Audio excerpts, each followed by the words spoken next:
Yo, what's up? This is our first look at the iPhone SE2 or the iPhone 9, and while we've been talking about this design for months, we had a pretty good indication of what it would look like. This is our first time knowing for sure that this is the final thing. Admittedly, it does look pretty similar to what we've been hearing, an updated version of the iPhone 8, but there are some key differences that I do want to break down in this video, as well as giving you the latest leaks and rumors that we know about this device. So drop a like if you're excited for this video. It does seriously help me out, and hit subscribe so you all stay up to date on the latest Apple news, and of course you want to do that. So per usual, I have to give credit where credit is due. These images are not my own, but courtesy of OnLeaks and iGeeks blog. OnLeaks is essentially the best device leaker in the game right now. He shared the iPhone XS design, the XR design, the 11 Pro like months ahead of these devices launching, and today he is back again with an upcoming March 2020 iPhone, the iPhone SE2 or the iPhone 9. The reason I keep saying "or" in between those two names is because they're the same device. We just don't know if Apple is going to coin it like the new iPhone SE from 2020 or the iPhone 9. One source has said it's going to be the iPhone 9, and that sounds most realistic to me just because iPhone SE2 sounds a bit clunky and not special anymore, considering SE stands for special edition. So taking a look at this first image right here, it may look like it is absolutely identical to the iPhone 8 or even the iPhone 7, maybe even fancy yourself the iPhone 6, but there are some differences. In fact, this device is actually going to be decently thick, but I don't think that's a bad thing. While the length and the width of this new iPhone are going to be pretty much identical to the iPhone 8, give or take like 0.1 of a millimeter, the depth is increasing by half a millimeter to 7.8 millimeters instead of 7.3. And normally it'd be like, oh man, this thing's getting thicker, you know, everything's going to hell in a handbag. I actually think this is really good because Apple did something similar this year with the iPhone 11 series and the 11 Pro series. They made it a little bit thicker and were able to increase the size of the batteries in addition to optimizing things on the processor side of the equation. So take a look at this iPhone SE now, and Apple's basically doing the same thing. We know that internally it's going to have an A13 chip, so already paying around $400 for this device and getting an A13, the same chip in the iPhone 11, is a really good deal. It's also getting thicker, just like the new iPhones, which I believe suggests that Apple will be putting a larger battery in here. Now, I want to be completely transparent. No source has actually said that that's going to be the case, but why would it get thicker if like the body itself is pretty much identical? It has to be something on the inside that's necessitating that change. Speaking of some other changes, if you look really close at the backs of some of these renders, you can tell that the glass appears to be frosted. Now, this is not confirmed yet, but OnLeaks suggests that this could be the case in order to differentiate this new iPhone 9 from the iPhone 8 that preceded it. Now, that sounds good on the surface, but I kind of doubt Apple's going to do that. Apple only makes one iPhone right now with a frosted glass back, and that's the iPhone 11 Pro and technically the iPhone 11 Pro Max as well. For Apple to then say, well, you can also buy the cheapest iPhone and get this exact same finish for like $600 less, that sounds pretty unrealistic to me. I'm open to the idea. I think it's definitely possible, especially if Apple will want to directly compare it to the older iPhone 8. That'd be a nice little incentive to upgrade if the back was frosted, but it also concerns me that they'd be using the same finish on the two farthest away models, like the lowest end and the highest end. It doesn't seem like an Apple move from my experience. Regardless though of the frostiness at the back of this iPhone, Apple should include wireless charging here because to date they have never released an iPhone with a glass back that doesn't have wireless charging, so I don't really see them changing up that strategy this time around. I think the biggest question for the iPhone SE that remains is how much Apple's going to cheapen the cameras. Both the iPhone 6s and the iPhone SE had very comparable cameras. Now, I think the iPhone 6s had a slightly improved aperture. I think it could let in a little bit more light than the SE, but essentially the two cameras were identical. But on the front of the phone, that wasn't true at all. I think the iPhone SE had a 1.2 megapixel front time camera.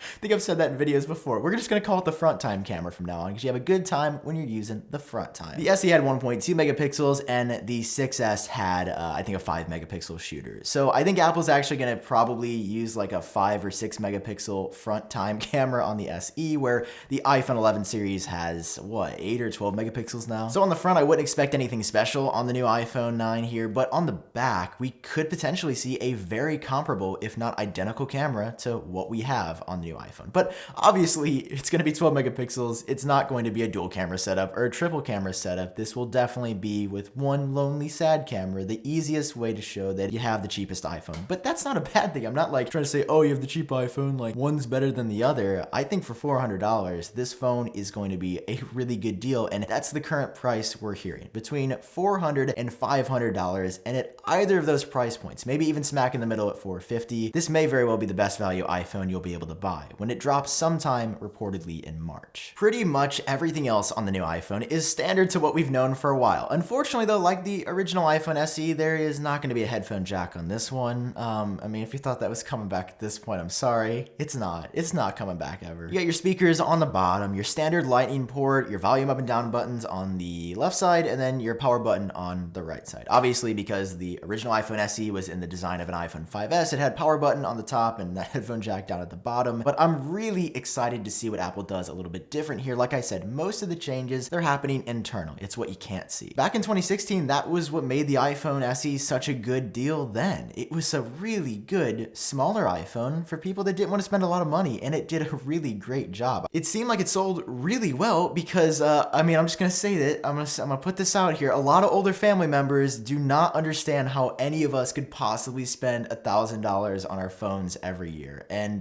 many of them got the iPhone SE. So that's all I have for you in today's video. I hope you enjoyed it. Thanks again to OnLeaks and iGeeks blog for providing these renders and a really cool 360-degree video. Check out the article down below for some really gorgeous 5K renders, and that's all I've got for you in this video. Drop a like if you enjoyed it, hit subscribe for more Apple news, and I'll catch all of you in my next video.